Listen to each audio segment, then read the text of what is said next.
I wanted to do two things. I wanted to have the Hills people different from the originals and different from the remake from Alex's work, but still intelligent enough to feel like some kind of a family. And originally we were going to have one of them going out into the world. Because of the second reason I wanted to do this, it was that I feel like what's going on right now historically is so important. You know, and I'm speaking of the war in Iraq and fight against terrorism and, you know, clashing cultures and all these really monumental things, that it'd be interesting to do something that involved American kids who were in uniform.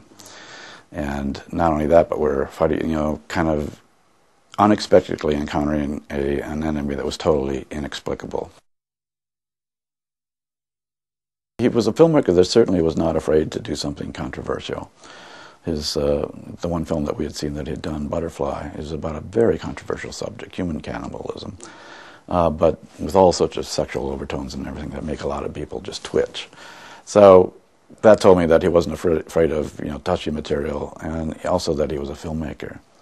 And he had a great enthusiasm, great sense of energy, and he had done a lot of filmmaking in an area that is music videos and in advertising that is tough and calls for great visual imagination.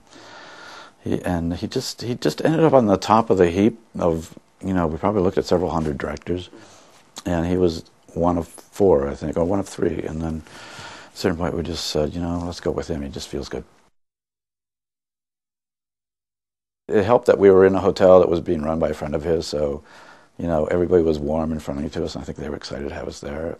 But we really worked hard, and Jonathan, boy, he was there before I got there in the morning. He did a lot of research on the National Guard, and he has this wild sense of humor that is applied to this film in a sense that you're so shocked sometimes about what happens. And that is, it's that dark humor that seems to run in the Craven genes. That with me it was really sharp and dark, and with Jonathan just is razor sharp and deep dark. So we just played off each other, and we'd be in that hotel room just laughing. I'm like, God, we can't do this. Whoa, that'd be so cool. And then we put it in the film. But the amazing thing is that the film coalesced, and it came together in a way that I think surprised both of us. And we wrote it almost exactly in 1 month. It does take a little bit more to shock people, but it's also whether the shock comes from something that's really different as opposed to something that's normally, you know, just very, very gross or very bloody or something like that. But I don't think of it as competition or you have to be so.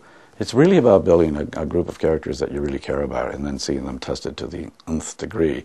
And sometimes in some scenes you do it in a way that's just, I always ask myself with anything that I write, in this case co-write, is like, have I seen this before?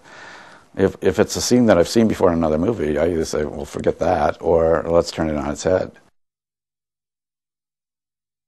I can't believe we're still alive and that this film still has legs, you know. It's been 30 years, I think, and the film has just played and played and played. And so, yeah, I think Peter Locke and myself are both just astonished that we're still working, and that the things that we did that when they first came out were just sneered at by critics and everything else have had this long life, and that generations and generations have found relevance in them.